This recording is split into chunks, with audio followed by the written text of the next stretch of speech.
Blood Bowl is the legendary game of fantasy football where the rules change, sponsors chase the best teams and star players, and new competitions emerge. But what has actually changed for you with the release of Blood Bowl 3? In the single-player mode of Blood Bowl 3, an agent decides to take you under his wing and give your team financial backing. This means you can recruit players and enter the clash of sponsors by competing against the best teams in the old world. This competition brings together the best teams sponsored by the most influential brands, and the players include the biggest stars like the legendary Griff Overwall.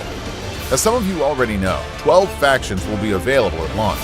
Some are already well known, like the Dwarves and Dark Elves, but brand new factions have also been added, such as the Imperial Nobility, Old World Alliance, Chaos Renegades, and of course the Black Orcs. Many others will be added later, and all will be available in the campaign mode. A Kraken, unbearable heat, insect swarms. The new dynamic pitches hold many surprises. In certain situations, these pitches transform during the match and change the rules depending on the scenario. For example, if you score a touchdown in the first half on the Dark Elves pitch, the crowd will cheer, which wakes up a monstrous sea creature that will rage for the whole of the second half. Be careful with your players. You will need to adapt your game because they're more likely to fall and will have trouble getting back up. Blood Bowl 3 is based on the new rules of the board game. The biggest change is undoubtedly the introduction of the passing statistic. Passing the ball is no longer linked to a player's agility, but to a player's passing ability instead. Catching the ball is still based on agility. Some players don't even have passing ability, which means that if they try to pass the ball, they will automatically fail, but they can still hand off the ball to an adjacent player.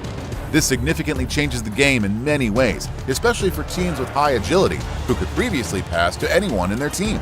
New rules means new tactics and new ways to dominate your opponent. You will also find new skills such as defensive, which allows the player with the skill to counter the guard skill. This changes strategies in many ways as guard is one of the key defensive skills.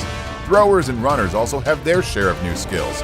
There's running pass, which allows you to continue an action after making a quick pass. And safe pair of hands, which allows the player with the ball to place the ball on any square if they're KO'd. The player leveling up system has also been completely redesigned. Simply put, it provides much more flexibility and spreads out level increases within the team as the cost increases with each level. It's now more desirable to keep a certain level uniformity within your team to avoid paying exorbitant XP to upgrade your favorite player. In addition, choosing a random skill is half the cost of choosing a specific skill, and increasing a characteristic like strength or agility is expensive. There are many other new features in Blood Bowl 3, such as player and team customization, the arrival of a season system, or unique models of star players, for example. All these new features will help each coach stand out from the crowd, with new mechanics that enable new tactics, new pitches, and lots of factions. You can therefore flaunt your own distinctive style in the old world during the clash of sponsors, and against other players in multiplayer modes.